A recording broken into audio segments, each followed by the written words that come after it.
Welcome बे। I am U R K sir from excellent English coaching centre Basant. तो आज का मेरा जो टॉपिक है वो हिंदी है बसंत। बसंत बुक का है और इसमें जो बात करेंगे हम कबीर जी के दोहे के बारे में। चलिए शुरू करते हैं। क्या कह रहा है कबीर जी? पहले काव्यांश वन है। ठीक है, क्या कहते हैं? जाति न पूछो साधु की। क्या कह रहे हैं कि जाति न पूछिए साधु की, पूछ लीजिए ज्ञान। मोल करो मोल करो तलवार का, परा रहन दो म्यान। ठीक है, क्या गजब की लाइन बोले हैं कबीर जी ने। क्या कहते हैं कि जाति न पूछो साधु की, पूछ लीजिए ज्ञान। मोल करो तलवार का, परा रहने दो म्यान। इसका अर्थ क्या होता है समझते हैं वो। तो इस साखी के द्वारा ये जो हिंदी पाठ्य पुस्तक वसंत 3 से ली गई है, इस साखी के कवि कबीरदास जी है। इसमें कबीर ने मनुष्य को जाति से ऊपर उठकर उसके गुणों की परख पर ध्यान देने के लिए कहा है। यानी इस साखी में जो है कबीर जी ने क्या कहा है कि जाति से ऊपर उठकर मनुष्य के गुणों की तरफ देखना है, गुणों की परख पर ध्यान देना है। ठीक है, कबीर जी आगे क्या कहते हैं थोड़ा सा इसको समझ लेते हैं।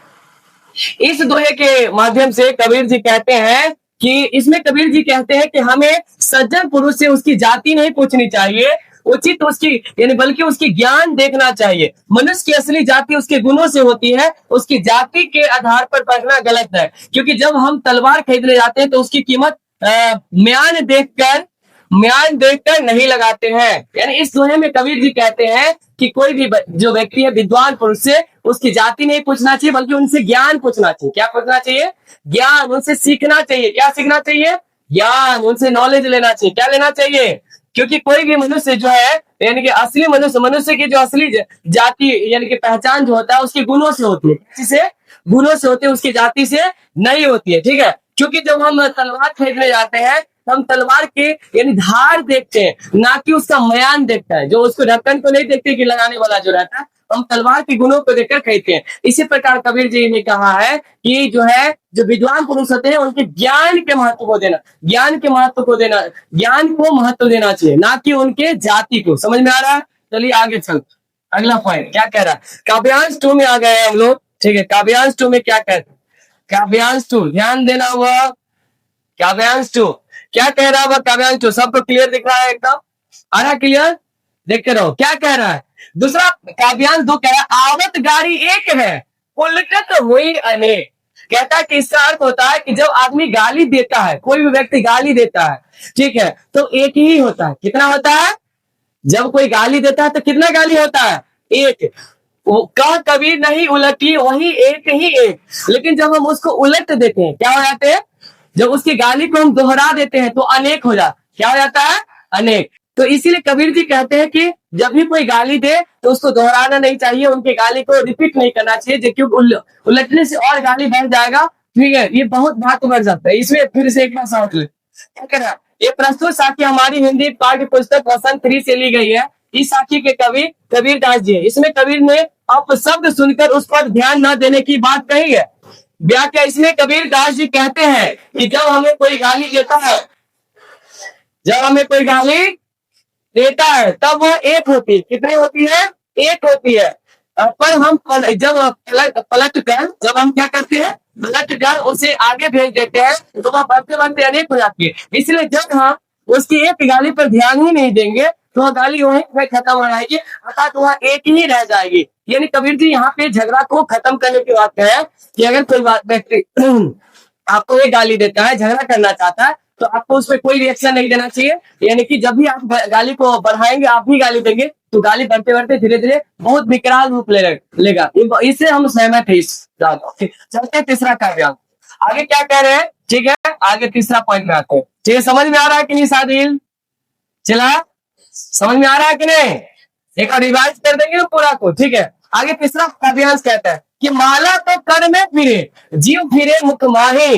ठीक है, आई करा मनुआ तो 10 दिशी फिरे यह तो सुमरन नाहे। क्या कहते? गजब का लाइन है। इसमें क्या कहते हैं? इस साखी हमारी हिंदी पाठ्य पुस्तक वसंत 3 से ली गई है। इस साखी के कवि कबीरदास जी। इसमें कबीर प्रभु स्मरण पर बल दे रहे हैं। ये व्याख्या इसमें कबीरदास जी कहते हैं कि माला को हाथ में लेकर मुंह से मन का स्मरण करने से कुछ नहीं होता। सच्चा स्मरण तो वही है जिसमें चंचल मन सभी दिशाओं में घूमता रहता है, ठीक है। वह मानव मन संचलित होता है, जो बिना विचार किए इधर उधर घूमता रहता है, परंतु ये भगवान का नाम कभी नहीं लेता है, ठीक है। इस दोहे के माध्यम से कबीर जी ये कहते हैं कि जब आदमी माला जो है, माला तो कर में फिरे, जब माला को जो है हाथ में जो यानी कि जपते रहते हैं, तो जीव फिरे मुख में आए, तो जीव जो है मुख में फिरता रहता है, लेकिन मनुआ तो दसों दिशि, मन जो होता है वो भगवान के भक्ति में लीन नहीं होता। वो जब भी आदमी जो है माला जपता रहता है, उसका मन चारों दिशाओं में, दसों दिशाओं में भटकता रहता है। तो कबीर जी कहते हैं ये तो भगवान का भजन नहीं है। अगर आपको पूजा पाठ करते समय अगर आपका ध्यान कहीं और है, तो ये तो पूजा पाठ नहीं हुआ। इसलिए जब भी आप पूजा करें तो एकदम ध्यान पूरा भगवान को होना चाहिए। आगे क्या कह रहे हैं, ठीक है। अगला चौथा काव्यांश कह रहा है कबीर क्या कहते हैं, कह रहा कबीर घास न निंदिए, जो पाई तिल होई, उरी परे जब आँखी में खरी दुखे होई। क्या कह रहे हैं कबीर दास जी, इसको कहते हैं कि कभी भी हमें घास को जो है कमजोर नहीं समझना चाहिए। जैसे घास को कई व्यक्ति क्या करते हैं कि इसमें कबीर दास जी कहते हैं कि छोटे को कमजोर समझकर उसे दबाने वाले को यानी कि सताने की बात कर रहे हैं। इसमें कबीर दास जी कहते हैं कि हमें कभी भी घास को छोटा समझकर उसे दबाना नहीं चाहिए, क्योंकि जब घास का एक छोटा सा तिनका भी आंख में गिर जाता है तो वह बहुत दुख देता है। अर्थात हमें छोटे समझकर किसी पर अत्याचार नहीं करना चाहिए। इस काव्यांश के माध्यम से कबीर दास जी कहते हैं कि कभी भी हमें किसी व्यक्ति को कमजोर समझकर उसको सताना नहीं चाहिए, क्योंकि अगर वही छोटा सा आदमी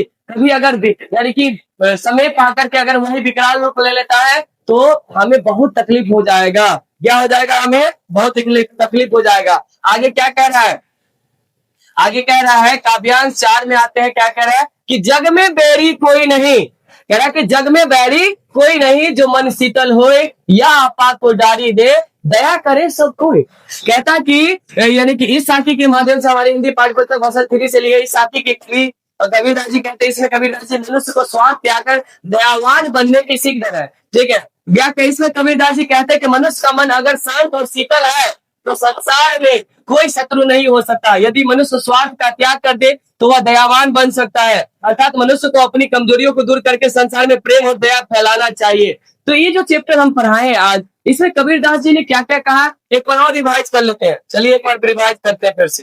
पहला पॉइंट में कबीर जी ने क्या कहा था, एक बार इसको रिवाइज कर लेते हैं। क्या कहा था पहला पॉइंट में, अब इसी हम खुद से बताएंगे कि जाति न पूछो साधु की, पूछ लीजिए ज्ञान, मोल करो तलवार का, परा रहने दो म्यान। यानी कभी भी साधु व्यक्ति से, सज्जन व्यक्ति से उसकी जाति नहीं पूछना चाहिए, बल्कि उसके ज्ञान पूछना चाहिए। क्या पूछना चाहिए, ज्ञान पूछना चाहिए। क्योंकि जिस प्रकार हम जब भी कभी तलवार खरीदने आते हैं तो हम तलवार की धार को देख के खरीदते हैं, ना कि उसके म्यान को देखकर खरीदते हैं। इसलिए कभी भी कोई भी विद्वान पुरुष का जाति नहीं देखना चाहिए, उसके ज्ञान को महत्व देना चाहिए, उसके गुण को महत्व देना चाहिए। दूसरा पॉइंट कहता है कि आवत गाली एक है, उल्टे थोड़ी अनेक। कहता जब कोई आदमी गाली एक देता है तो एक ही रहता है, लेकिन जब वो लगते हैं तो अनेक हो जाता है। यानी कबीर दास जी यहाँ पे कहना चाहते हैं कि जब भी कोई गाली दे तो उस पर ध्यान ही नहीं देना चाहिए। अगर हम उस पर ध्यान नहीं देते हैं तो वो झगड़ा वहीं पे खत्म हो जाता है, खत्म हो सकता है। चलिए कैसा कह रहा, माला तो कर में फिरे, कहता माला तो हाथ में फिरता रहता है, ठीक है। जी फिरे मुख माही, मनुआ तो दसों दिशा फिर तो सुबह। जब हम माला जपते हैं तो यानी कि मन जो है दसों दिशाओं में भटकता रहता है। तो ये कैसा सुमरन हुआ, जब हम भगवान के पूजा पाठ करते समय अगर हमारा दिमाग ही चारों तरफ फैल जाता है, ध्यान नहीं देता है, तो ये तो कोई भगवान का पूजा नहीं होता है। कबीरदास इस माध्यम से कहना चाहते हैं कि जब भी पूजा पाठ करें तो ध्यान एकदम एकाग्रता होना चाहिए, मन भटकना नहीं चाहिए। आगे क्या कह रहे, चलते अगला पॉइंट में। कबीरदास जी कह रहे, कबीर कहते हैं घास न लेंदिए, जो पाई तिल होए, उरी परे जब आंखी में खरी दुखे होए। कबीरदास इसमें कहते हैं घास के माध्यम से कमजोर व्यक्तियों के बारे में बताते हैं। कबीरदास जी कहते हैं कि कभी भी घास को कभी भी कमजोर समझकर, यानी किसी भी कमजोर व्यक्ति पे हमें उसे कमजोर समझकर, कभी भी किसी छोटे व्यक्ति को कमजोर समझकर हमें उसे अत्याचार नहीं करना चाहिए। क्योंकि अगर वही कमजोर व्यक्ति कभी बड़ा होकर के अगर इन पे हानि करता है, हमें हमला करते हैं, तो हमें बहुत कठिन यानी दुख दर्द होता है। जिस प्रकार घास को कई बार हम लोग कमजोर समझ लेते हैं और उसको हम यानी कि कुचल देते हैं, लेकिन कभी भी घास का अगर छोटा सा तिनका भी अगर हमें हमारे आंख में पड़ जाता है तो हमें बहुत तकलीफ देता है। इसलिए कबीरदास जी मना करते हैं कि कभी भी किसी को छोटे समझकर उसमें अत्याचार नहीं करना चाहिए। अगला पॉइंट क्या कह रहा, पांचवा पॉइंट कह रहा है वह, पांचवा पॉइंट, ठीक है। पांचवा पॉइंट कह रहा है कि जग में बैरी कोई नहीं जो मन शीतल होए। कहता है उस व्यक्ति का कोई भी जग में कोई भी दुश्मन नहीं है, कोई भी शत्रु नहीं है जिसका मन शीतल होता है, शांत होता है। या आपा को डारी दे दया करे सब सोए। अगर हम स्वार्थ को त्याग देते हैं तो, और स्वार्थ पे त्याग देते हैं तो हम भी दयावान बन सकते हैं अपने कमजोरी। मनुष्य यहाँ पे क्या कहते हैं कबीरदास जी कि मनुष्य का अगर शांत तो मन शांत हो तो संसार में उसका कोई शत्रु नहीं है। यदि मनुष्य अपना स्वार्थ त्याग दे और तो वह भी दयावान बन सकता है। मनुष्य अपनी कमजोरियों को दूर करके संसार में प्रेम और दया फैला सकता है। तो आई होप कि आज का क्लास आप लोगों को अच्छा लगा होगा। That's all for today. Thank you very much.